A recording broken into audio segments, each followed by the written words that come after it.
سنتے ہیں اردو میں خصوصی اپڈیٹ۔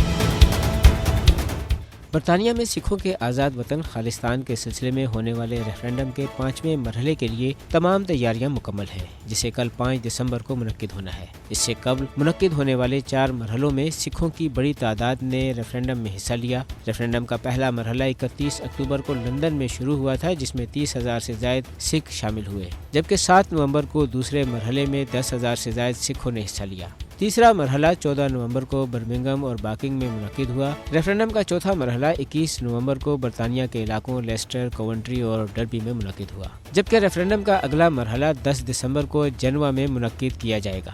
سکھوں کے لیے آزاد وطن کے حصول کی خاطر ریفرینڈم کا اہتمام یورپ، نارتھ امریکہ، آسٹریلیا اور بھارتی پنجاب میں بھی کیا جائے گا اور حاصل شدہ نتائج کو اقوام متحدہ سمیت دیگر عالمی اداروں کو پیش کر کے خالصتان کے لیے ان کی حمایت حاصل کی جائے گی۔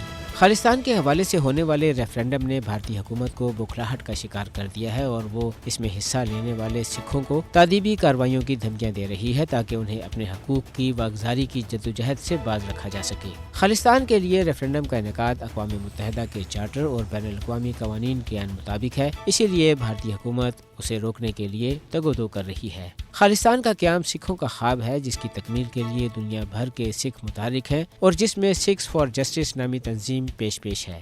بھارت میں استعماری اور تعصب پر مبنی قوانین اور انتہا پسندانہ ہندو رویوں نے اقلیتوں کا جینا دوبر کر رکھا ہے۔ انہیں نو آبادیاتی حربوں کا سامنا ہے اور یہی وجہ ہے کہ بھارتی پنجاب میں بسنے والے سکھ اپنے لیے علیحدہ وطن کے مطالبے پر مجبور ہوئے۔ سکھوں کا یہ عزم ہے کہ جب تک وہ اپنا آزاد وطن خالصتان حاصل نہیں کر لیتے اپنی جدوجہد جاری رکھیں گے۔ حق خود ارادیت ہر انسان کا پیدائشی حق ہے، جبکہ کشمیریوں کی طرح سکھ بھی اپنے اس مطالبے میں حق بجانب ہیں۔ عالمی برادری کو چاہیے کہ بھارت کی جانب سے سکھوں اور کشمیریوں پر ہونے والے مظالم کو روکنے کے لیے اپنا اثر و رسوخ استعمال کریں۔